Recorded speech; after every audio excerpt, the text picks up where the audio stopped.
That was beautiful. Y'all done found it like a throng of heavenly angels singing that song there. That was mighty pretty. I heard it as I was traveling down the road, and I remembered that there was a passel of folks up here that was so nice and friendly and hospitable. I'm sorry, did I get that on you? And I remembered that piano player that you have. That's quite a piano you got over there. That's bigger than that one down here. And I thought, you know, I hadn't seen them folks in quite a while, and I should ought to stop by and say howdy and how y'all doing? Fine. How are you? You forgot a lot since we last met. I say how y'all doing, and you say, Alright. see, it's coming back to you. Yeah. Y'all catching on to it. A lot happened since we've been back together, and I had changed occupations. I'm not doing what I was doing no more. I'm doing something different, but it's kind of similar, almost like the same, but only different. I'll tell you about that in just a moment, because I can tell just from looking at you, been a lot of changes since we last met. Some of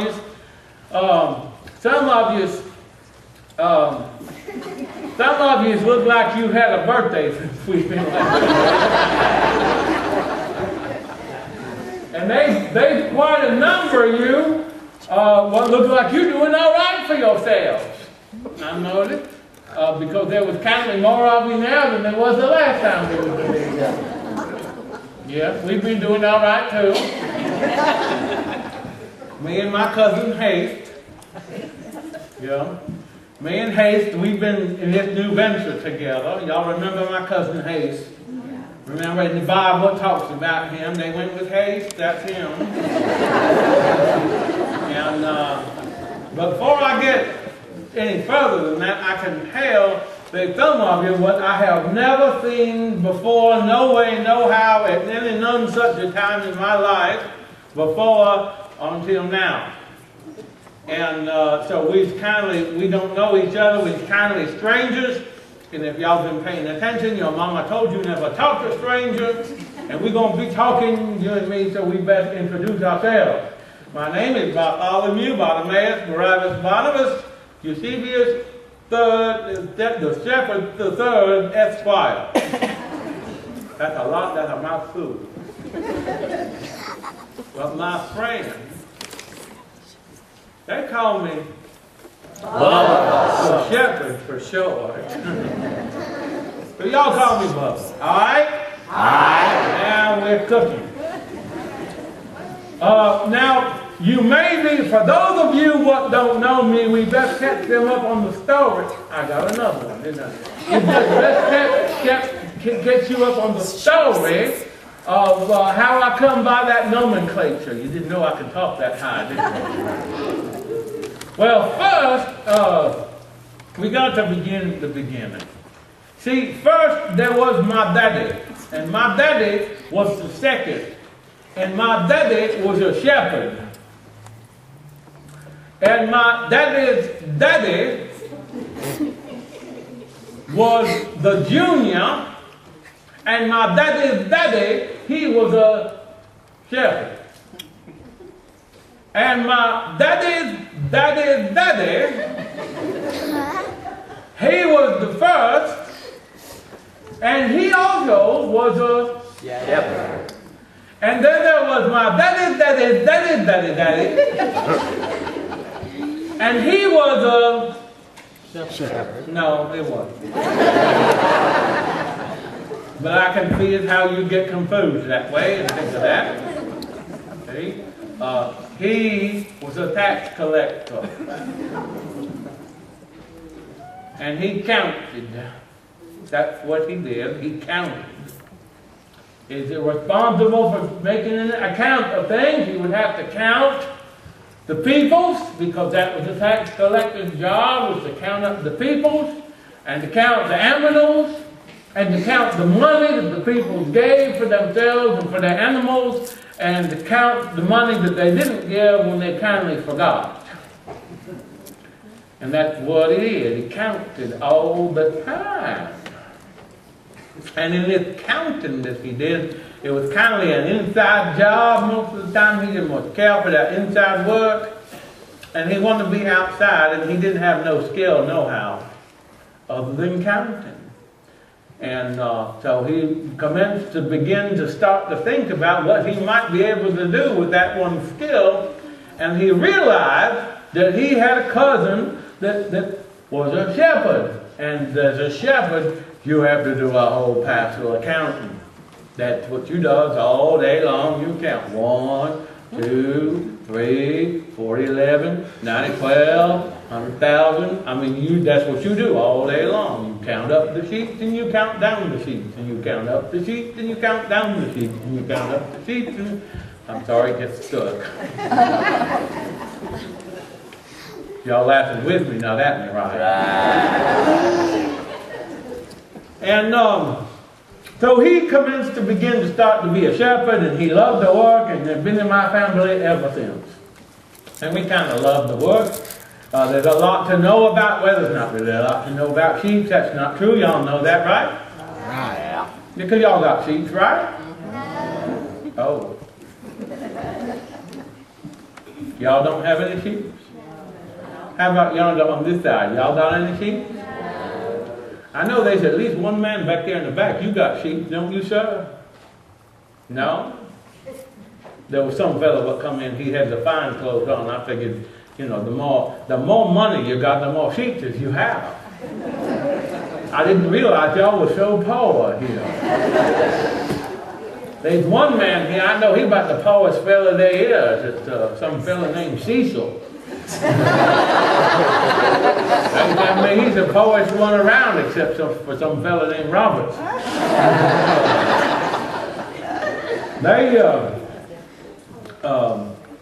Back in the day, if you didn't have sheep, you didn't have nothing, because you needed sheep. You needed sheep for the wool, you needed sheep for the milk, you needed sheep for the meat, you needed sheep to trade out for other things. So sheep was very important, and it was very important to have people that could shepherd the sheep and take care of the sheep for you. And so that's what we did. And what we learned over time was that sheep is very simple animals. These animals of very little brain. Now I know looking at me that you will be surprised to learn that.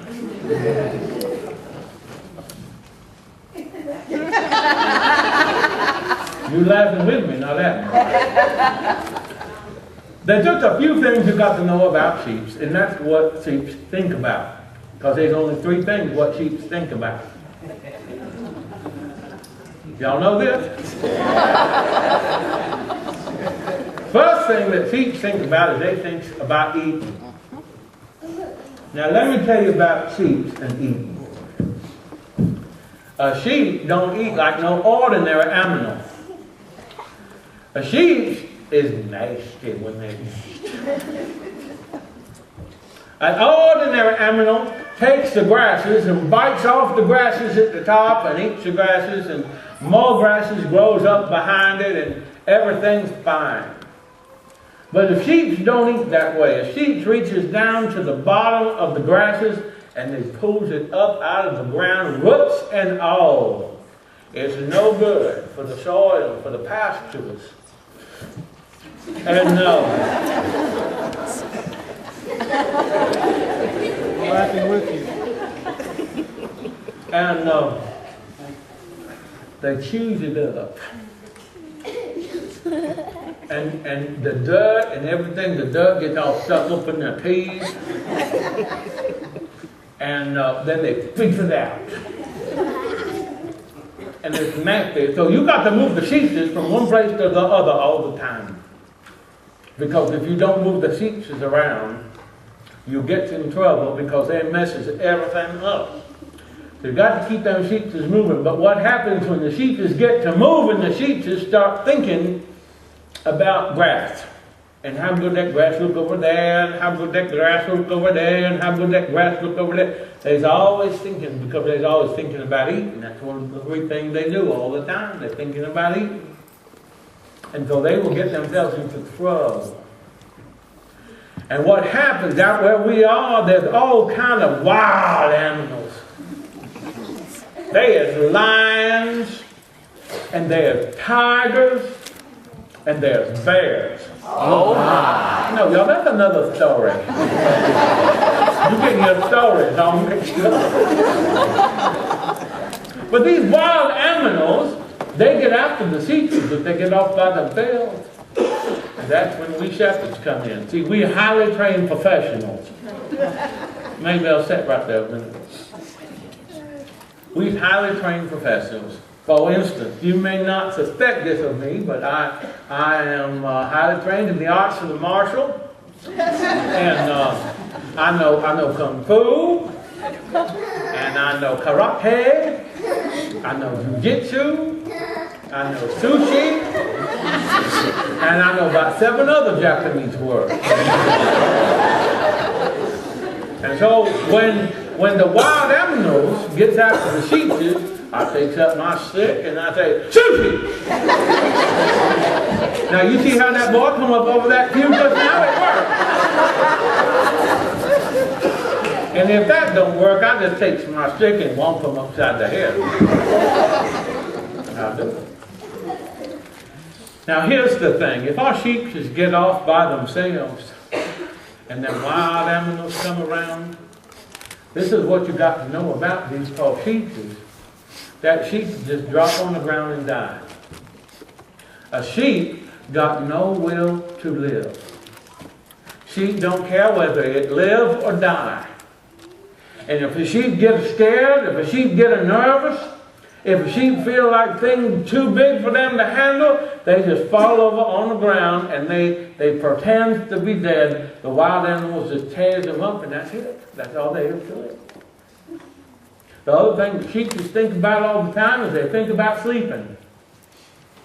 And when the sheep is asleep, they think about eating. Now I said there's 3 things. Sheep think about eating, sheep think about sleeping, and sheep think about making other sheep. And whenever sheep are doing any of those 3 things, they're thinking about the other 2 things. Isn't that like some people, what you know? I just tells it like I see it. Now I've been studying on this just a bit. This Jesus thinks that you and I are sheep. I don't think he meant that as no compliment to us. You see. I think he calls us sheep because he knows that we kindly like them. We're thinking about the only thing what matters to us all the time. We're thinking about ourselves. And when you think about all yourself all the time and that's all you think about, you can kind of get yourself into a mess of trouble. So me and the boys, my brother Joe Bob and my brother Alan Bob and my brother Robert Bob, we call him Bob Bob, and my cousin Hayes and my sister Lindsay Bob, she kind of tough. We was all out in the field, and it was nighttime, and oh, it was beautiful night.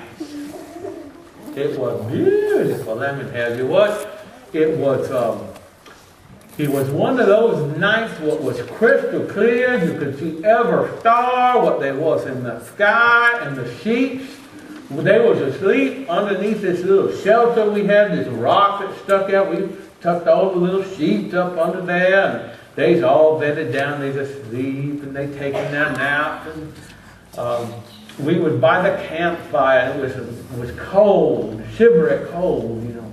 And we was doing what shepherds like to do the most when they're not looking at the sheep. We tell stories. And I know you may find this difficult to believe, but sometimes we exaggerate just ever so much when we tell a story. And so we was telling stories, and while we was there, a noise come about. And we didn't know what freight trains was back in them days, but let me tell you what, had we known it, we would have said that it sounded just like a freight train. And the dark sky turned into daylight. I mean, it was bright as it was noonday in the middle of the day at noon o'clock. And the sun was just shining, it seemed like that, and we looked up into this bright light with all this noise happening, and there was peoples in it. And the closer they got down to us, we realized that they were not peoples, no how, they was angels. They was a whole herd of angels. And as they got closer, we realized the noise weren't no noise at all. It was beautiful music. Just beautiful music. And they were singing all certified. And it went something like this. Glory! Well, not quite, but you get kind of the idea. Kind of like them young people over there were singing. It was more like that. The head knocker angel come right down to me. And I guess that's because she could tell. I mean, can you not tell? I'm the head knocker shepherd, and you would think that the head knocker angel would come down to the head knocker shepherd. And we have this a little conversation back and forth. It went kind of like this. Hey, y'all down there? I'm doing this in a loose translation, by the way. This is not the actual Aramaic, which would be too difficult for your ears. I'm speaking Randolph County-ese.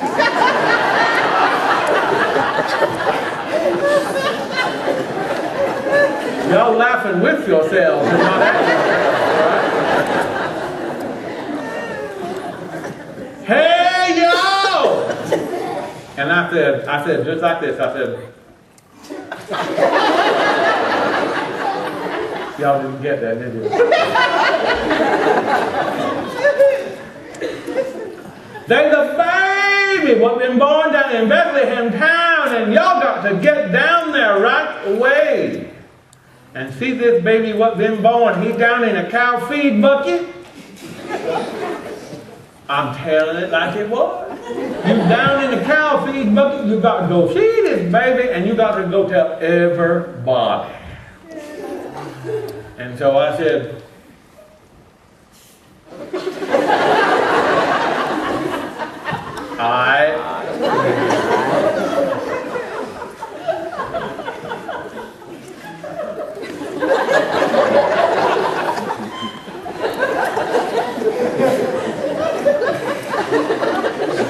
back up.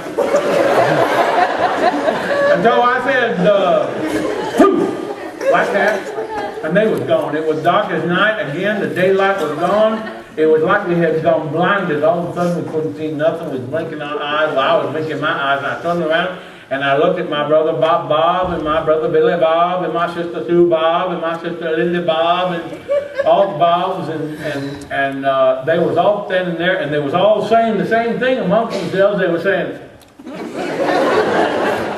I said, y'all, we got to get now.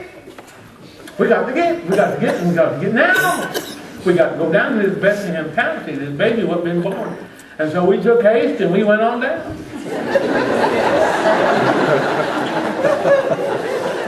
We started looking everywhere. And you know how when sometimes you in a panic, you in a hurry, you don't hear everything what you've been told. Well, we didn't hear everything what we've been told.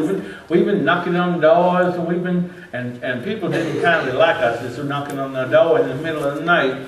So a lot of people didn't even open the door, but some people open the door, they look at us like, you crazy, a baby in a cow feed bucket, what's wrong with you?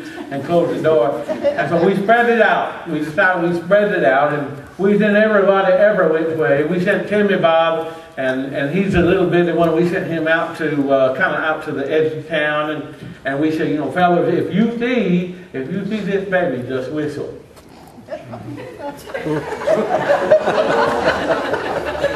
You see the problem.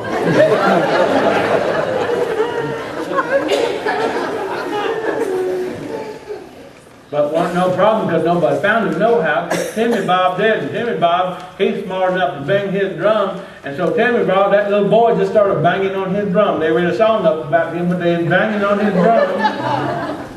And we heard his little drum going, and we ran, and we saw, and we went, and right there in the middle of the manger, in the stable, in the cow feed trough, I mean, I can hardly get it out because even to this day, I'm just so excited about it. There was a beautiful baby.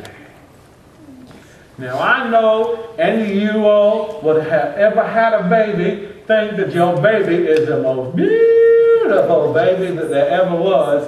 And let me tell you what, it's not always true. And,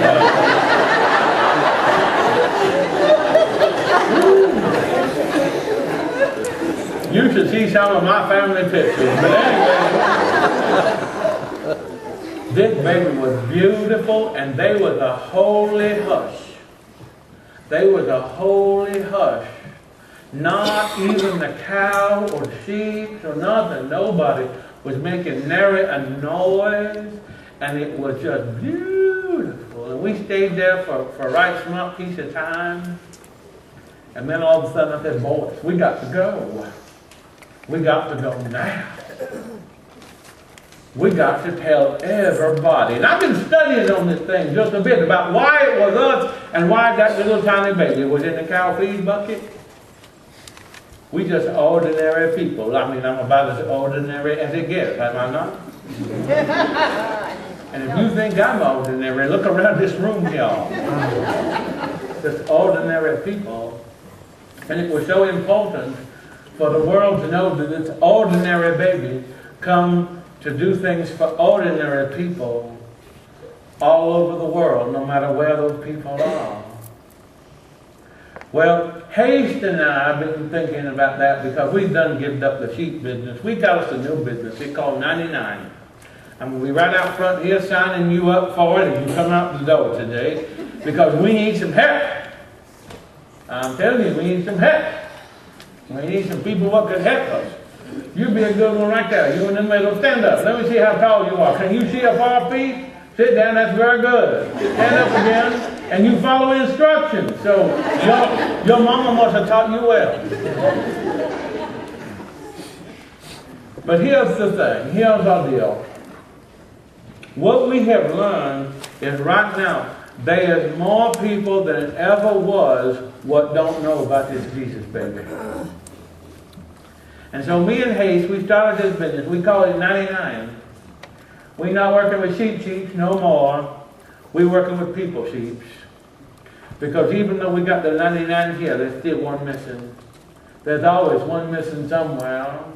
There's one missing in my family. There's one missing in my work. There's one missing in my church. There's one missing in my community. There's always one missing somewhere. Amen? Amen. And so what I'm needing is some shepherds to come join us and going and finding the lost sheep.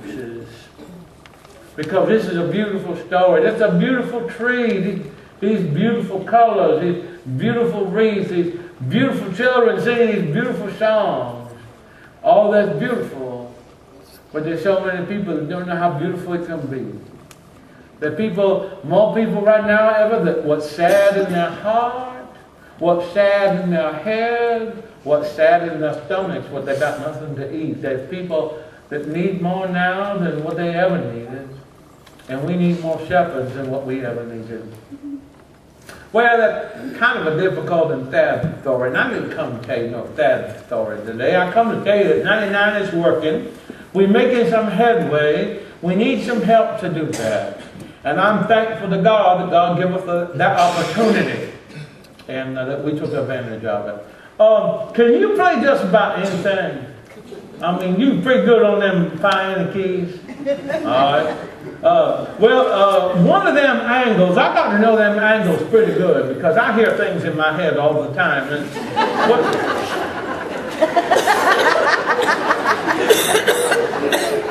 y'all laughing with me, right? And one of them angles named Harold. First name is Hart. Harold Harold, he loved the thing. He got all his hymns that he written. One even got his name, Hark the Herald Angel. But he a very joyful angel. I mean, he just loves spreading joy. And so there's this one hymn that he wrote about. Y'all know about the joys of the world? You know that one? Okay, is that in your book? Because some of these people don't know it. I can tell by the way some of them was not singing when I come in. Oh, 246, they say, is the way that is. Before I go, just let me say this to you. I wish you and your family the most Merry Christmas what you ever have. And I hope that somewhere along your Merry Christmas, today or the next few days or this next few weeks, next time you see one of them lost sheep, help us out, will you? And let them know this. That the most ordinary baby came at the most extraordinary time to save all of us ordinary people from extraordinary discomfort so that we could have an eternal joy that we're going to sing about right now. Would y'all stand and